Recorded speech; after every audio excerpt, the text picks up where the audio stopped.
They say that the world can end in a heartbeat.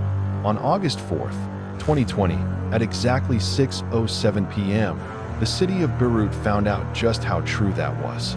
1 second, the sky was normal as always, but the next second, it turned into a terrifying shade of blood red. This wasn't a movie or a war zone. It was the result of a ticking time bomb that sat in the heart of the city for 6 years while the world looked the other way. From the cargo ship that started it all to the heroes who walked through fire to save the innocent. This is the true tragic story of the Beirut explosion.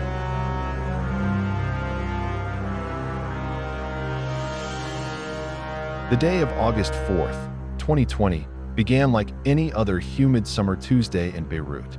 The city, often called the Paris of the Middle East, was just chilling with its usual chaotic energy. Despite the weight of the 2019 global pandemic, the streets were alive. The sun was beginning to dip toward the horizon, casting a golden glow over the Port of Beirut. But inside the Hangar 12, something went wrong. A fire had broken out. At first, it seemed like a routine industrial accident. Gray smoke began to curl into the sky, and a team of 10 firefighters, 9 men and 1 woman, were dispatched to the scene. They were known as the Platoon of 10. They arrived at the hangar, tools in hand, ready to do their jobs. They didn't know that they were standing on top of a ticking time bomb that had been forgotten by the world for 6 long years. To truly understand the tragedy that was about to unfold, we have to go back to 2013. A Russian-owned cargo ship called the MV Rhosus was sailing from Georgia to Mozambique. It was carrying 2,750 tons of ammonium nitrate, a highly explosive chemical used in both fertilizer and mining. The ship was in terrible condition, leaking and riddled with mechanical issues. It was forced to dock in Beirut after the owner ran out of money and abandoned the crew. For months, the sailors were trapped on a floating metal cage filled with explosives. Eventually, the chemicals were seized by Lebanese authorities and moved into Hangar 12 at the port. For the next 6 years, that massive pile of ammonium nitrate sat there in the sweltering heat. It wasn't stored in a climate-controlled environment or a secure bunker. It was kept in a standard warehouse next to bags of tires and boxes of fireworks. Customs officials and security experts sent letter after letter to the courts, warning that this was a disaster waiting to happen. They called it a floating bomb that could blow up the entire city. But unfortunately, those warnings were ignored. The paperwork was filed away, and the people of Beirut went about their lives, never knowing that a monster was sleeping right in their backyard. Back at the port on that Tuesday evening, the fire intensified. At 6:07 p.m., the fire reached the fireworks. It was the final warning. Seconds later, the heat triggered the ammonium nitrate. The explosion that followed was one of the largest non-nuclear blasts ever recorded in human history. It started with a blinding flash of white light, followed by a terrifying, deep red mushroom cloud that towered over the city.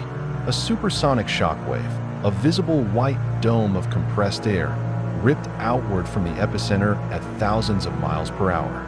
It didn't just break windows, it shattered the very fabric of the city. The blast was so powerful that it was felt in Cyprus, more than 150 miles away across the sea. Seismologists recorded it as a 3.3 magnitude earthquake. At the center of it all, the port was simply erased. The ground where Hangar 12 stood was replaced by a massive crater filled with seawater. The giant concrete grain silos, which stood right next to the hangar, took the brunt of the blast. In a strange twist of fate, those silos actually saved the western half of Beirut. They acted as a shield, absorbing the energy that would have otherwise leveled even more of the city. But the silos themselves were shredded, spilling thousands of tons of grain into the dust. A bitter sight for a country already facing food shortages. The human cost was immediate and devastating. More than 200 people lost their lives in that little time. 7,000 people were injured, many blinded by flying glass or crushed by falling ceilings. In the blink of an eye, 300,000 people became homeless. The hospitals, which were already struggling with COVID-19, were suddenly flooded with thousands of victims. But many of those hospitals had been destroyed by the blast itself. Surgeons were forced to operate in parking lots and hallways, using the flashlights on their mobile phones to see as they stitched up wounds. For the Platoon 10, things went bad. They were at the very door of the hangar when it exploded. Their sacrifice became a symbol of the city's pain, a group of heroes sent into a situation they were never told was fatal. In the days that followed, thousands of volunteers from all over the country descended on the capital with shovels and brooms. They called it the Broom Revolution. They cleared the glass, they fed the hungry, and they helped their neighbors rebuild.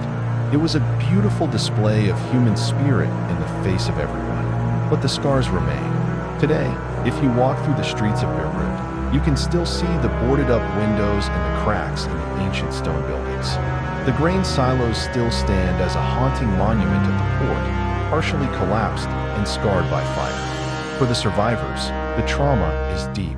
Children still cry when they hear a door slam or a thunderstorm, fearing that the sky is falling again.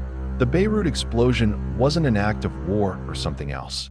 It was the result of years of neglect and the chilling reality of what happens when those in power stop listening. We tell this story to honor the 218 lives lost and the thousands more whose lives were changed forever. We tell it so that the world never forgets the afternoon the sun turned red over Beirut and the city that refused to stay down. But somehow, the explosion of August 4th left a mark that no amount of sweeping can ever truly erase. So subscribe to Carlton's Stories for more amazing histories into humankind, and stay safe out there.